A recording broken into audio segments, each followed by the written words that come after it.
So today we're going to cover section 5. We're going to learn some more angle relationships in circles. The first one is Theorem 1014, and this is called the tangent and intersected chord theorem. And what this states is if a tangent and a chord intersect at a point on the circle, then the measure of each angle formed is 1/2 the measure of its intercepted arc. So in this particular case, if I wanted to find the measure of angle 1, all I would do is take its intercepted arc here, the AB, and divide it by 2. So let's say they told us that arc AB measured 110 degrees. So if I wanted to find the measure of angle 1, all I would do is take 110 and either multiply it by 1/2, or I could also just do 110 divide by 2. Either way, the measure of angle 1 would be 55 degrees. Now, just by being given one arc measure, I could find the blue arc as well, the BCA. So to find the other part of this full circle, to find BCA's measurement, I could do 360 and subtract the 110, and that would give me the measurement of BCA, and it would be 250 degrees. And then to find the measure of angle 2, I would take half of 250, so 1/2 times 250 is going to give me the measure of angle 2, or again, 250 divide by 2. Either way, angle 2 would be 125 degrees.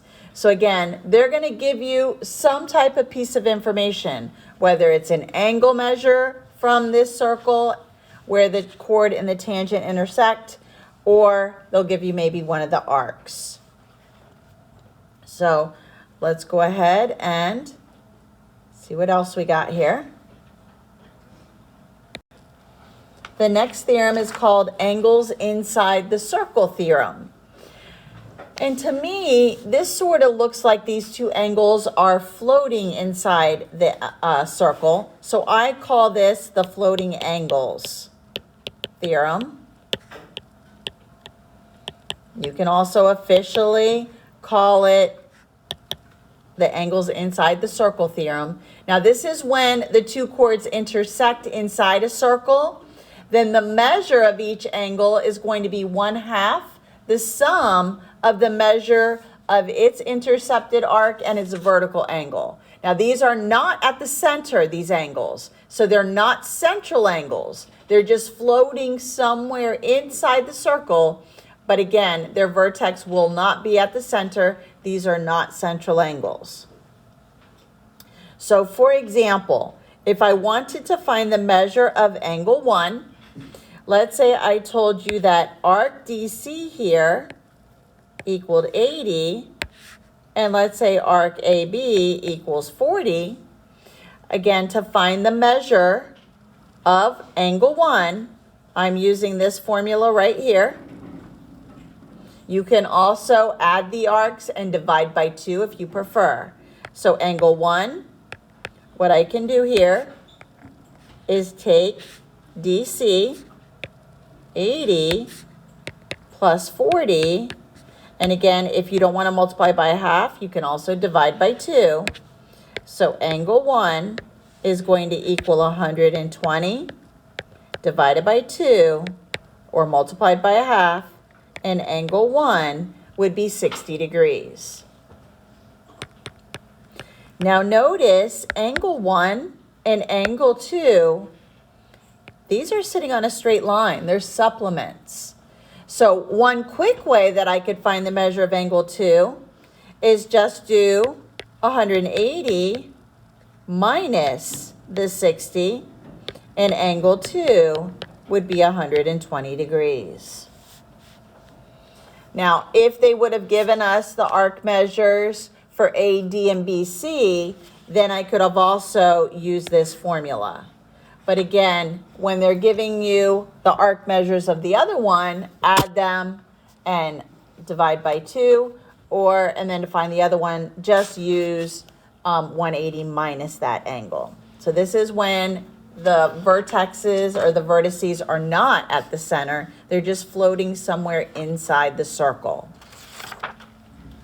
Again, I could do the same thing on, say I gave you the arc measure for AD and BC. Again, I could do the same thing to find angle 2. Add the 2 arcs, divide by 2 or multiply by 1/2. 240, divide by 2, angle 2 equals 120. Same answer I got when I just did the 180 minus the first angle that I found. Let's try another theorem. All right, next one. This theorem is called the angles outside the circle theorem, and we can have 3 different scenarios that are going to happen. In the first picture here, this is a picture of 2 secants. So when we have 2 secants that intersect outside the circle, this angle that's formed is going to be found by subtracting the big arc, which will be over here. This is the bigger arc minus the smaller arc, and either divide it by 2 or multiply it by 1/2. So this is the little or the smaller arc, and this would be the big arc. So here in the formula, they have x minus y divided by 2 or 1/2 x minus y. The next scenario, so that was this last one, 2 secants. The middle one, these are going to be 2 tangents. And again, they're intersecting to form an angle outside of the circle. And you're going to do the same thing as before as the other one. Same formula for all 3 of these scenarios. This is little arc. This would be big arc. And then the last scenario, so this is 2 tangents. And then lastly, actually I did that in blue. And then the last one, this is a tangent and a secant. Tangent and a secant.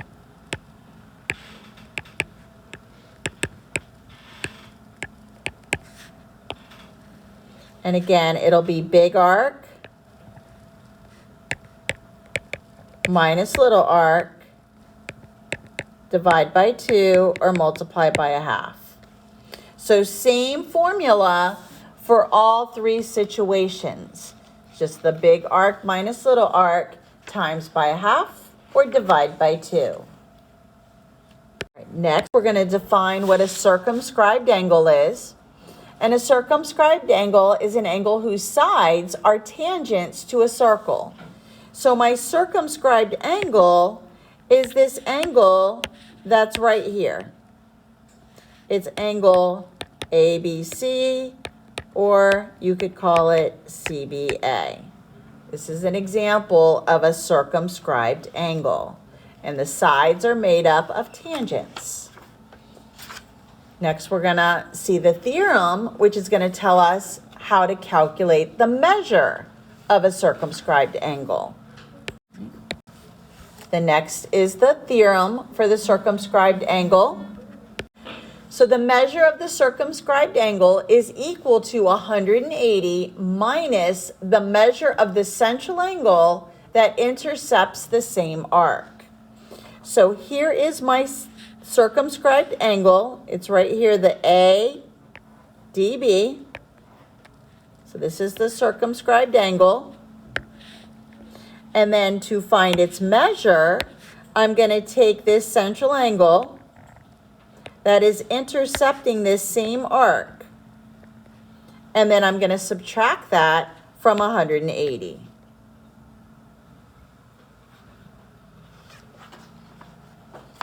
And now we're going to do examples of everything. Example 1, and we got A, B, C, and D here. So in the picture, they're telling us that UT is tangent to the circle. Notice I also have a secant here. So US is a secant.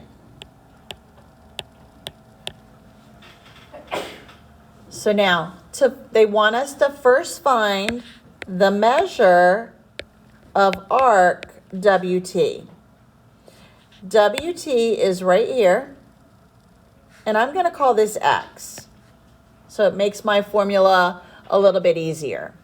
So remember, the angle that's formed there, this angle U, is an angle outside of the circle, and we're going to use the formula big arc minus little arc divide by 2, or big arc minus little arc times a half.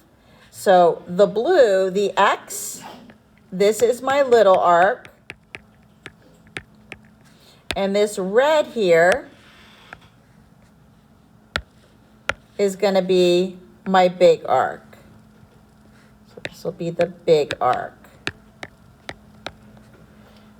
So I'm going to be doing angle U is equal to big arc minus little arc divide by 2.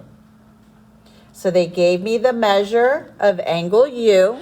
It's 30 degrees. My big arc is 100. My little arc, I am setting that value to be X. And now I have to solve my algebraic equation.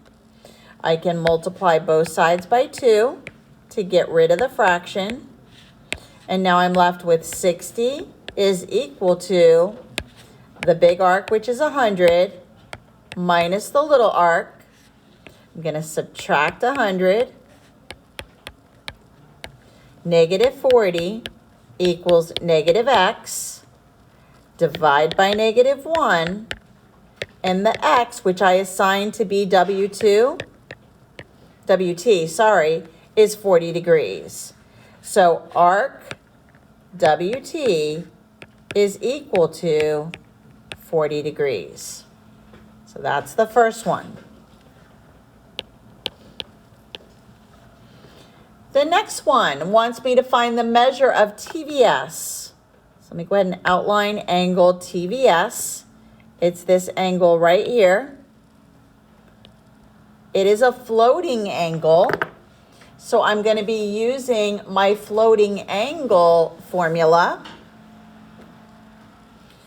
So I'm going to take each of its intercepted arc and its vertical angle's intercepted arc. So the two numbers I'm going to use for part B,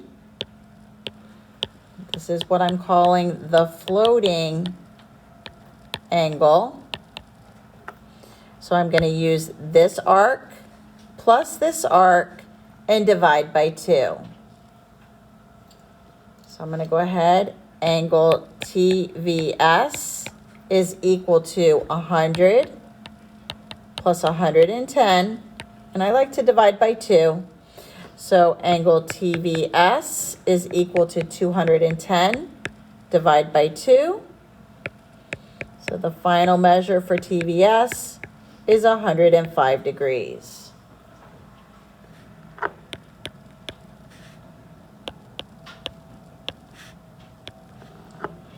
The next angle they want me to find is RVS.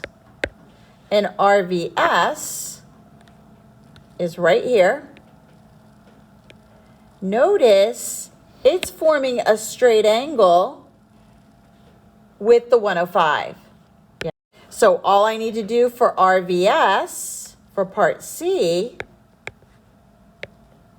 is subtract 180 minus the 105, and RVS equals 75 degrees.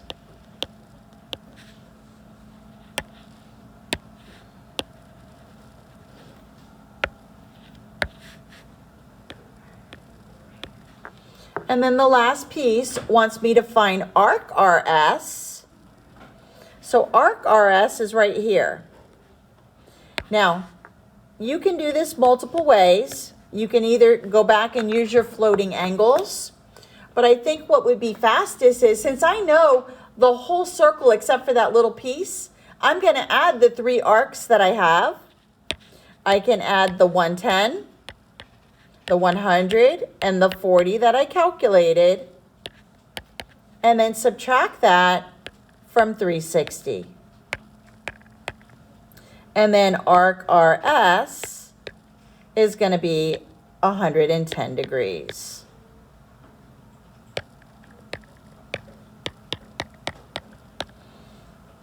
And again, these questions have multiple different ways to do them. I could have also used the floating angles.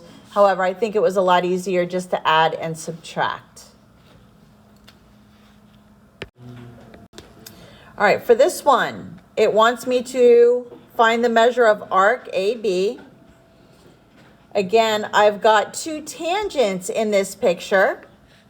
So arc AB is right here.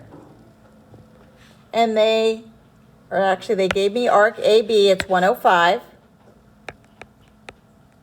And they want me to find this outside angle D. Now, when you have 2 tangents that intersect at a circle, and in this scenario, they can get away with only giving us one piece of information. This 105, this is my little arc. To find big arc, what I'm going to do is subtract 360 minus the little arc.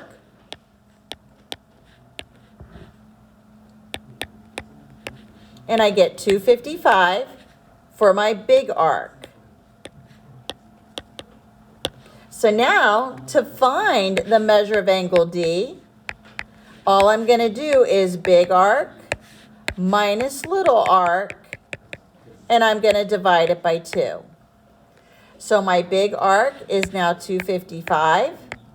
My little arc is 105. Divide by 2. 255 minus 105 is 150. Divided by 2 equals 75. So the measure of angle D is 75 degrees.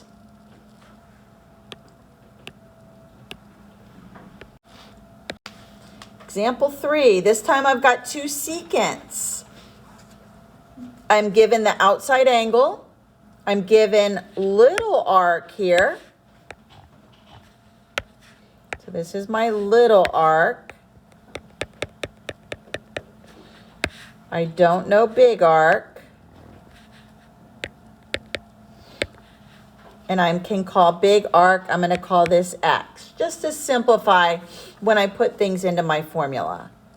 So what I'm going to be doing is the outside angle is equal to big minus little divide by 2. So I know the outside angle, it's 10 degrees. My big arc, I don't know. My little arc is 20, and then divide by 2. I need to solve this algebraically. I'm going to multiply both sides by 2 to get rid of the fraction. And then I am left with x minus 20. And now to solve, add 20. 40 equals x. Remember, x was my big arc, so this equals 40. So the arc AB is 40 degrees. So x here is going to be a circumscribed angle. So circumscribed. And I'm using the circumscribed angle theorem to solve this. So angle ADB is the circumscribed angle.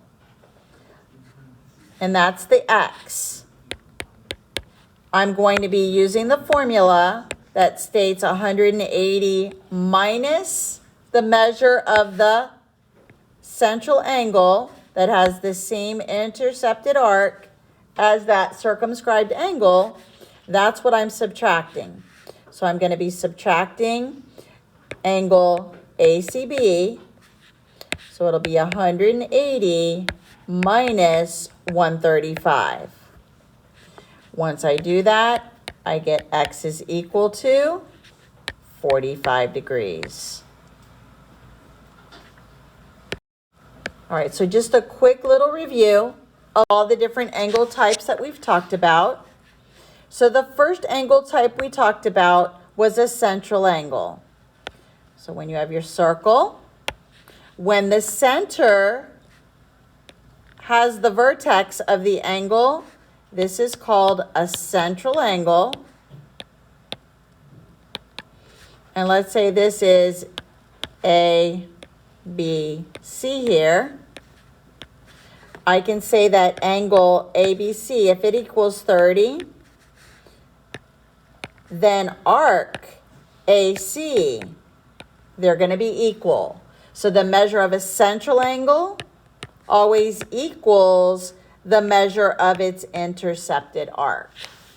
So the central angle always equals the arc.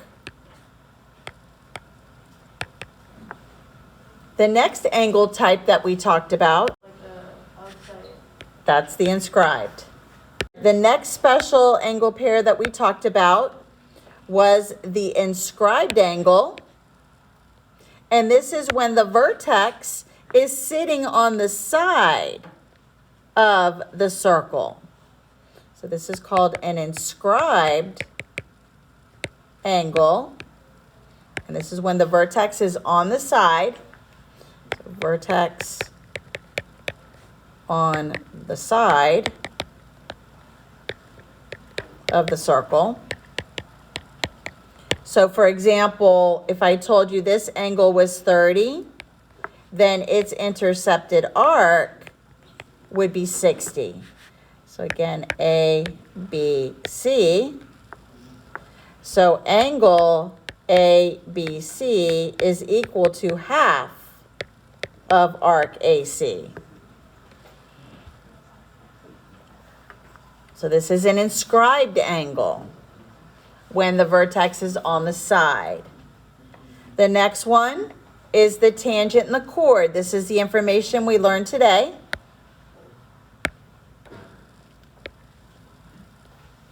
So when you have a tangent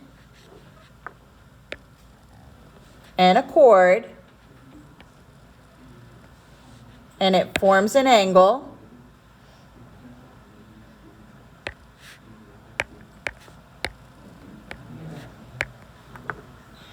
so this is a tangent and a chord. We could say that angle 1 is equal to half of arc AB. So let's say that they told us that the arc here for AB is 100. Then what I would do to find the measure of angle 1, I would do 1/2 of 100, or 100 divided by 2, and angle 1 would equal 50 degrees.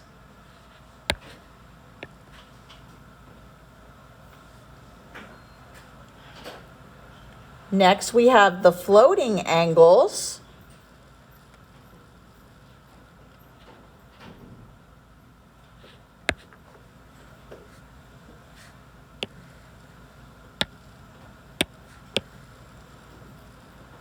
So when you have two chords that intersect inside the circle and their intersection is not at the center, so A, B, C, D, these are called my floating angles. And let's say I want to find the measure of angle 1.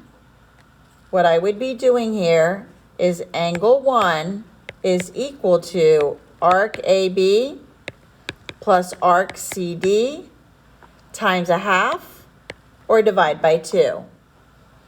So let's say AB was 40, CD is 60.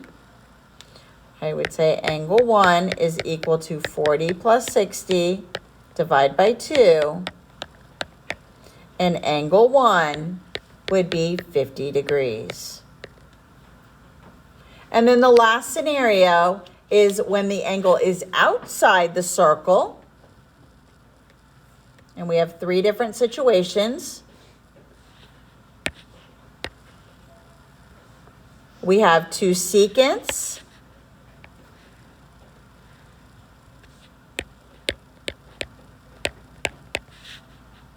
We also have a secant and a tangent.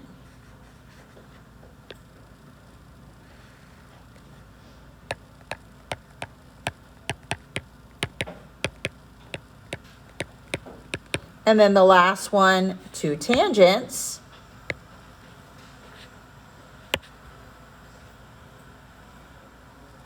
Looks like that ice cream cone. For all 3 of these, the formula is the same. So this outside angle 1